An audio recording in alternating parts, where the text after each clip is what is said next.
سیدہ کائنات be be Fatima کی فضیلت کو جاننے اور سمجھنے کے لیے اتنا ہی سننا اور اتنا ہی بولنا کافی ہے کہ اللہ تبارک و تعالیٰ نے جتنے فضائل، جتنے کمالات، جتنی عظمتیں رسول اکرم صلی اللہ علیہ وسلم کو عطا کی، وہ ساری عظمتوں کے مظہر کا نام فاطمہ ہے۔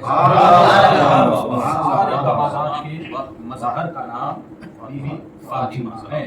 اسی لیے تو ام المومنین بی بی عائشہ صدیقہ رضی اللہ تعالیٰ عنہا نے کہا تھا کہ ساری خواتین میں اگر کوئی مشابہ رسول ہے تو وہ سیدہ فاطمہ ہے۔ اور پھر آپ کا ایک اور مقام اور ایک اور مرتبہ یہ ہے کہ اللہ تبارک و تعالیٰ کے محبوب رسول اللہ ہے، محبوب رب العالمین ہے، اور بی بی فاطمہ محبوب رب العالمین۔ تو میرے دوستو، سیدہ کائنات کی شان اور آپ کی عظمت کو تھوڑا سمجھنے کی کوشش کرتے ہیں تمہید کے طور پہ کہ رسول اکرم صلی اللہ علیہ وسلم نے مکے میں نبوت کا اعلان کیا۔ نبوت کا اعلان مکے میں ہونے کے بعد بڑی مشکلوں اور مصیبتوں اور بڑی مشقتوں سے ایک ایک لوگ اسلام میں شامل ہونے لگے۔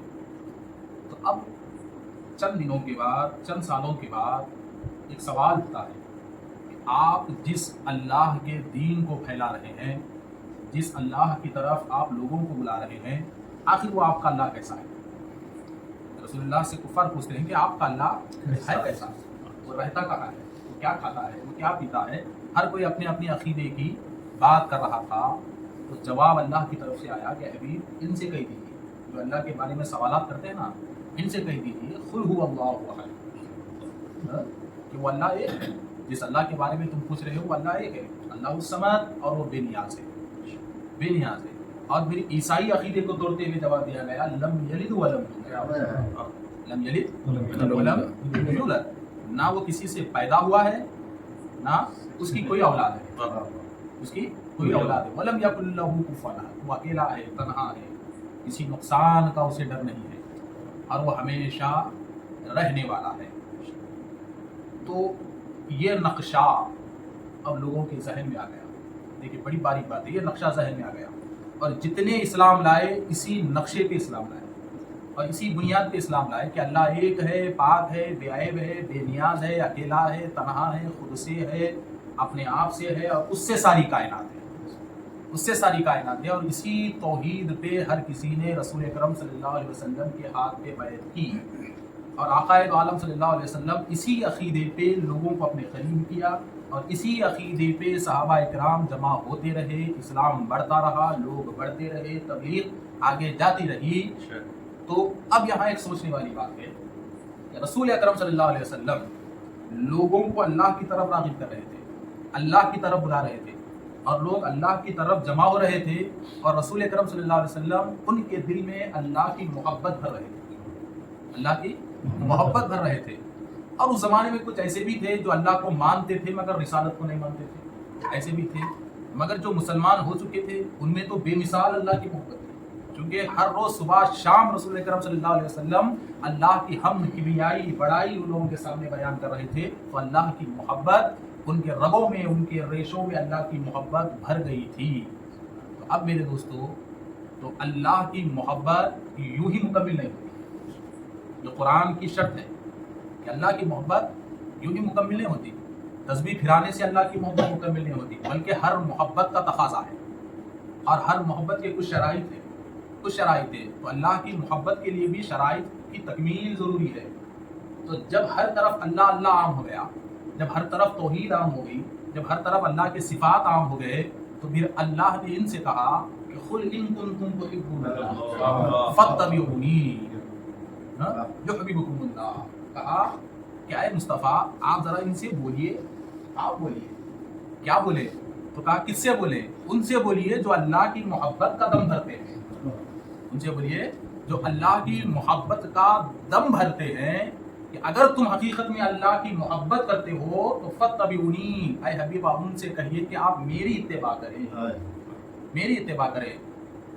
تو دیکھیے کتنی کمال کی محبت ہے، اور کتنے کمال کی مزے کی چیز ہے کہ ایک زمانے تک رسول اللہ نے اللہ کی محبت کو قوم کو بلایا اور اللہ کی محبت کا نام لے کے قوم کو ایک پلیٹ فارم پہ جمع کیا، اور جب قوم اللہ کی محبت کے نام پہ ایک پلیٹ فارم پہ آ گئی تو اللہ تعالیٰ اسی محبت کو مکمل کرنے کے لیے اتباع رسول کا حکم دیتا ہے، اسی محبت کو مکمل کرنے کے لیے اتباع رسول کا حکم دیتا ہے۔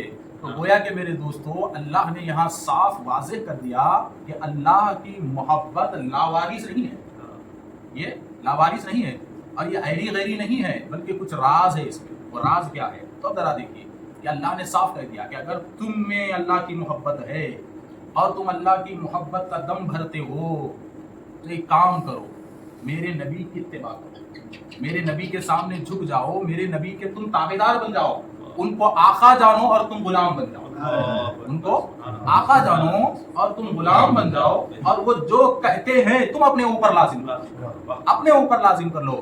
تو تم اپنے آپ کو جب مصطفیٰ کی غلامی میں دے دو گے، مصطفیٰ کے سامنے تم اپنے سر کو جھکاؤ گے تو یہ سر کا جھکانا ہی اتباع کہلائے گا، یہ سر کا جھکانا ہی تابعداری کہلائے گی۔ تو جب تم نبی کی تابعداری میں، مصطفیٰ کی غلامی میں، مصطفیٰ کی اتباع میں مکمل اترو گے تو پھر اللہ تمہیں چاہنے لگے گا، اللہ تمہیں چاہنے لگے گا۔ تو کمال کی بات کیا ہے؟ بندگی کا کمال یہ نہیں ہے کہ ہم اللہ کو چاہیں، بلکہ بندگی کا کمال یہ ہے کہ اللہ ہم کو چاہے، اللہ ہم کو چاہے۔ تو اللہ ہم کو کب چاہے گا؟ ہم کو کب چاہے گا؟ تو رب کہتا ہے کہ ان کی اتباع پہ میں چاہوں گا، ان کی غلامی پہ میں چاہوں گا۔ تو ٹھیک ہے، ٹھیک ہے۔ تو اللہ نے کہا کہ میری محبت کے لیے نبی کی اتباع کرو، نبی کی اتباع آئے گی تو میں تم کو چاہوں گا۔ تو پھر یہ نبی کی اتباع ہے کیا؟ یہ نبی کی اتباع کیسے کریں، کس طریقے سے کریں؟ تو پھر اللہ تعالیٰ اتباع کی پہلی منزل بتلاتے ہوئے رسول اللہ سے کہلوا رہا ہے کہ اے حبیب میں نے اتباع کا حکم دے دیا، اب ان کو اتباع کا راستہ بھی بتائیں گے۔ تو اتباع کا راستہ کیا اللہ بتا رہا ہے؟ قُلْ لَا أَسْأَلُكُمْ عَلَيْهِ أَجْرًا إِلَّا الْمَوَدَّةَ فِي الْقُرْبَى۔ کہا کہ ٹھیک ہے چلو اب اس اتباع پہ آؤ، اس لیے کہ تمہارا کام یہی ہے کہ یہ جو کہے وہ ماننا تمہارا کام ہے، یہ رسول اللہ جو حکم دے وہ ماننا تمہارا کام ہے، اور اتباع پہ تمہیں اللہ کی محبت ملے گی۔ اب اللہ کی محبت تمہیں ہونا ہے تو ان کی اتباع کرو، اور ان کی اتباع کیا ہے؟ اللہ نے کہا قُلْ لَا أَسْأَلُكُمْ، رسول اللہ پوچھتے ہی نہیں ہیں، خاصم نعمت ہیں آپ کو کیوں پوچھیں، خاصم نعمت ہیں آپ کو کیوں پوچھیں، ساری کائنات کے خزانے ان کی ٹھوکر میں ہیں، یہ آپ سے سوال کیوں کریں؟ اور حبیب آپ صاف صاف کہہ دیجئے میں پوچھنے والا نہیں، میں پوچھنے والا ہی نہیں ہوں، بات تمہارے احساس پہ ہے۔ ہم تو پوچھیں گے نہیں، ہم تو پوچھیں گے نہیں، مگر ہاں معلم کائنات ہے، سکھائیں گے ضرور، کائنات ہے سکھائیں گے ضرور۔ اب سیکھنے کے بعد بہتر شاگرد بننا نہ بننا یہ تمہارے ہاتھ میں ہے، بہتر شاگرد بننا نہ بننا یہ تمہارے ہاتھ میں ہے، لہٰذا ہم سکھا دیتے ہیں، ان کو سکھائیے، اور سکھاتے وقت یہ بھی کہہ دیجئے کہ میں نہیں پوچھ رہا ہوں اور نہ میں پوچھوں گا، نہ میں پوچھوں گا، بحیثیت معلم بتا رہا کیا کہ میں کوئی چیز نہیں مانتا، کسی کو غنی بنا دیا، کسی کو صدیق بنا دیا، کسی کو کیا کیا بنا دیا، کیا سے کیا بنا دیا، اور تم کیا تھے کیا ہو گئے، یہ سب بنانے کے عوض میں تم سے کوئی چیز نہیں مانتا، کوئی چیز نہیں مانتا۔ ہاں اگر تمہارا ضمیر زندہ ہے، تمہیں احساس ہے کہ تم کیا تھے کیا ہو گئے، تمہیں احساس ہے کہ تمہارے باپ دادا کیا تھے کیا ہو گئے، تمہیں احساس ہے کہ رسول اللہ کے کانٹوں کا چبھن کا معاملہ کیا تھا، تمہیں احساس ہے طائف کے زخم کیا تھے، تمہیں احساس ہے کہ بدر کیا تھا، تمہیں احساس ہے احد کیا تھا، حنین کیا تھا، یہ ساری چیزیں اور یہ ساری زخموں کا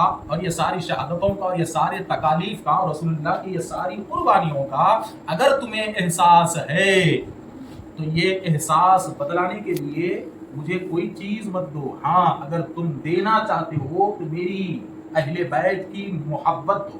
یہاں ایک چیز غور کرو، اللہ نے یہاں محبت کا جملہ استعمال نہیں کیا بلکہ مودت کا جملہ استعمال کیا۔ محبت اور مودت میں بڑا فرق ہوتا ہے، محبت اور مودت میں بڑا فرق ہوتا ہے۔ الا المودۃ فی القربى، تم ان کے گھر والوں کی مودت کو دو، ان کے عزیزوں کی مودت کو دو، ان کے بچوں کی مودت کو دو، ان کے خاندان کی مودت کو دو۔ تو یہ مودت ہوتی کیا ہے؟ محبت کو محبت کہتے ہیں، محبت کہتے ہیں تو میرے دوستو یاد رکھو محبت یہ قسم کے دھوکے کا نام بھی ہے، بڑی حقیقت ہے، دھوکے کا نام بھی ہے. اور محبت کامیاب بھی ہوتی ہے ناکام بھی ہوتی ہے، کامیاب بھی ہوتی ہے ناکام بھی ہوتی ہے. اور محبت میں مطلب پوشیدہ رہتا ہے اور مفاد پوشیدہ رہتا ہے. حقیقت ہے، بغیر مفاد کے بغیر مطلب کے محبت فطرت میں ہے ہی نہیں.